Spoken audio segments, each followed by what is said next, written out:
And of course, it stands to reason that any company who uses the Royal Mail to dispatch products will struggle to get orders out on time during industrial action. One of those companies could well be Bookishly in Moulton Park. Louise Verity is from Bookishly, and Louise is with us now. Hello, Louise. Hi there, how are you? Yeah, I'm fine. Thank you very much for being there for us. We'll talk strikes, but I guess for the uninitiated, just tell us a bit about what you do. So we sell primarily online, and we sell lots of different merchandise, tote bags, mugs, clothing, cards, art prints, all inspired by classic literature.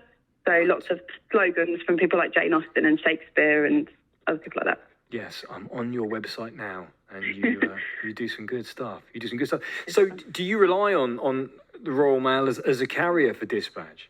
Almost 100%, yeah. They are primarily. We sell so much internationally, and they are by far the most reasonable option for international mail, as well as here in the UK. We sell a lot of things that are large letter sized rather than parcels, and there's no other carrier that can touch them in terms of how quickly they can get something a large letter size that cheaply anywhere in the country. So, yeah, we almost exclusively use Royal Mail. Right, okay. So I would imagine industrial action is disruptive for you. Must be. Yeah, it is. Yeah, and so it should be. It has been. It's been something that we've had to really think hard about. We've had to decide what we were going to do, how we're going to communicate this to our customers. You know, are we going to use a different carrier? All of these decisions had to be made going into this. So, because I knew that this was going to happen during this time. I knew that Christmas is where we make all of our profit, which keeps us going for the rest of the year. It's just such a key time for us. So we have to be prepared for it. I fully support the strikes. And so we just had to communicate to our customers what was going to happen and what to expect to make sure that we just made the best of the situation. Very interesting to hear you say that you support the strikes despite being inconvenienced, and I've been listening out to try and test the mood of how people feel about strikes at the moment. There seems to be support for nurses going on strike. Certainly strikes are always a divisive thing, but I guess as humans we're able to hold two ideas in our head at the same time. I could be annoyed that my wife's Christmas present may not turn up on time.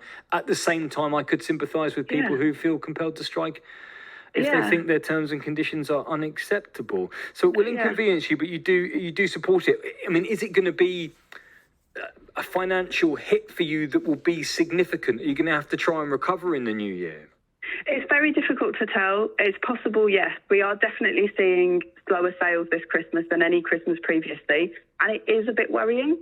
But I think that there's an extent to which people in general are buying less this Christmas. I know I've had conversations with friends, said, hey, let's not do something for each other this year, or let's not do something for each other's kids, and that kind of conversation. And I expect a lot of people are doing that, and I think a lot of people, I think our customers are that sort of gift, if you see what I mean. Do you know where, like, we're that market, that kind of friends and things like that.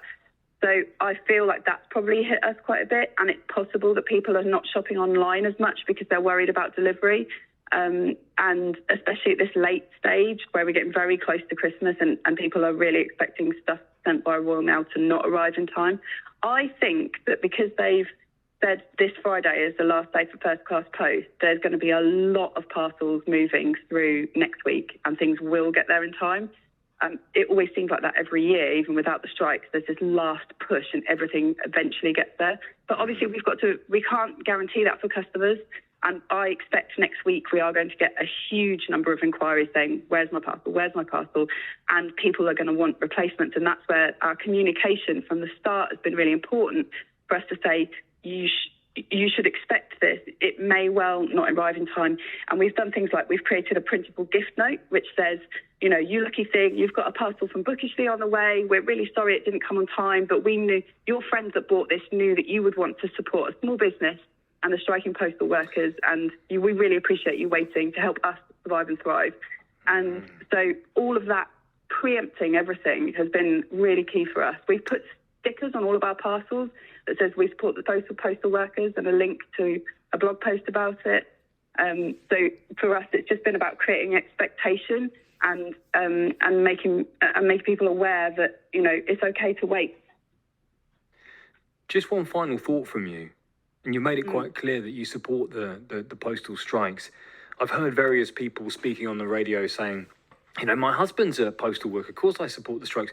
Do you have a vested interest? As someone in your family, or is it just a point of principle for you? That's a good question. I don't have any. I don't know any. The only postal workers I know are the ones that come and pick up from us at Moulton Park. So nice shout out to Clive at Crow Lane, absolute legend.